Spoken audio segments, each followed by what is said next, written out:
In the days that followed, the Turners began to rebuild their lives. The house felt lighter, the air no longer thick with fear. Leela's nightmares stopped, and she started to return to the happy, carefree child she once was. Emily and David knew they had to be strong for their daughter, to show her that they were no longer afraid. They made a pact to always protect each other, to never let fear take hold of their lives again. The doll was gone, its pieces buried deep in the ground, far away from their home. But the memory of what they had faced lingered, a reminder of the power of love and the strength they had found within themselves. As the weeks turned into months, the Turners began to find peace. Leela started a new school, made new friends, and found joy in the simple things in life. The dark cloud that had hung over their home was finally lifted, and they could breathe easily once more. Evelyn kept in touch, checking in on the family to make sure they were doing okay. She knew that spirits like Annabelle didn't just disappear, they could always find a way back if given a chance. But she also knew that the Turners were stronger now, that they had faced their fears and come out the other side. They were no longer the same frightened family that had called her for help all those months ago. They were survivors, and they would not be haunted again. One evening, as the sun set behind the hills, Emily received a phone call. It was from Aunt Sophie, her voice trembling on the other end of the line. "Emily, I'm so sorry," Sophie said, her voice breaking with guilt. "I never should have given Leela that doll. I didn't know. I didn't realize." "What are you talking about, Sophie?" Emily asked, her heart racing. "There was another doll," Sophie whispered. "It was part of a set. I found it in an old antique shop, and the owner told me they were cursed. I didn't believe him, but after what happened to Leela, I'm so sorry, Emily. I should have destroyed them both." Emily's blood ran cold. "Where's the other doll now?" "I don't know," Sophie admitted, her voice filled with dread. "I sold it at a garage sale. I thought it was harmless, but now." "I'm so sorry, Emily." Emily hung up the phone, her hands trembling. She knew what this meant. Hannibal's twin was out there, somewhere, waiting for its next victim. Determined to prevent another family from suffering the same fate, Emily and David began searching for the second doll. They combed through garage sales, antique shops, and online listings, but there was no trace of it. Days turned into weeks, and their search grew more desperate. They knew that time was running out, that the doll could be anywhere by now. But just as they were about to give up hope, they received a call from a local antique dealer. He had found a doll that matched their description, and it was currently on display in his shop. Emily and David wasted no time, rushing to the shop as fast as they could.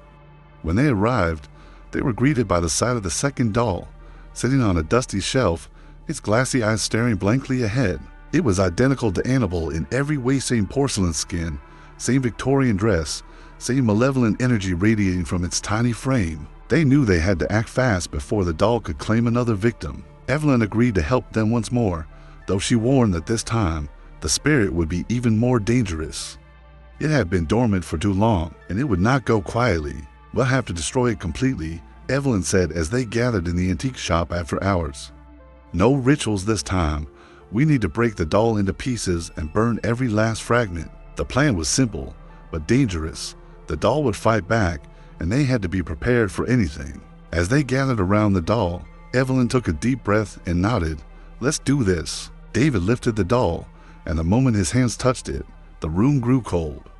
The lights flickered, and a low, menacing growl filled the air. The doll's eyes flickered, and it began to move on its own, struggling against David's grip. But he held on tight, determined to see this through. "Now," Evelyn shouted. Emily took a hammer and brought it down on the doll with all her strength. The porcelain cracked, but didn't shatter. The doll let out a scream, a sound so high-pitched and shrill that it made their ears bleed. "Keep going," Evelyn urged. Emily swung the hammer again and again, until finally, the doll shattered into pieces, its screams fading into nothingness. David and Emily quickly gathered the fragments, placing them in a metal bin. Evelyn poured the holy water over the pieces, and then they set them alight. As the flames consumed the doll, the room grew warmer, the oppressive energy lifting. The fire burned bright and hot, reducing the doll to ashes. When it was over, they stood in silence, watching the last embers die out. The second doll was gone, its spirit vanquished. The ordeal had taken its toll on the Turners, but they knew they had done the right thing. They had saved another family from the horrors they had endured and brought an end to the curse that had haunted them. Evelyn assured them that the spirit was gone for good this time, that there was no chance of it returning. The curse was broken, and they could finally move on with their lives. Leela, still shaken by the events, began seeing a therapist to help her process the trauma. It would take time, but she was slowly beginning to heal. Emily and David made a vow to never allow anything like this to happen again. They would be more careful, more vigilant, and always put their family's safety first. As the years passed, the memory of Annabelle and her twin doll began to fade. The Turners moved to a new home, far away from the town where it all began. Leela grew up, graduated from high school, and went on to college. She became a strong, confident young woman, determined to live a life free from fear. Emily and David watched her with pride, knowing that they had come through the darkest time in their lives and emerged stronger than ever. The haunting was behind them, and they were ready to embrace the future with open arms. Years later, long after the events of Annabelle and her twin doll, Emily and David were enjoying a quiet evening at home. The sun had set, and the house was peaceful, filled with the warmth and love of a family that had survived the unthinkable. As Emily prepared for bed, she noticed something on the nightstand, a small, old-fashioned key. It was tarnished and worn, its purpose unclear. Frowning, she picked it up, turning it over in her hand. "David, have you seen this before?" David walked over, his brow furrowed. "No. Where did you find it?" "It was just sitting here," Emily said, her voice tinged with unease. Suddenly, the room grew cold, and the lights flickered. A familiar, chilling voice filled the air. "I'm back." The lights went out, plunging the room into darkness. And in the silence that followed, the sound of a soft, mocking laugh echoed through the house, sending a shiver down their spines. Annabelle wasn't gone after all, and this time, she wasn't alone. The end, for now.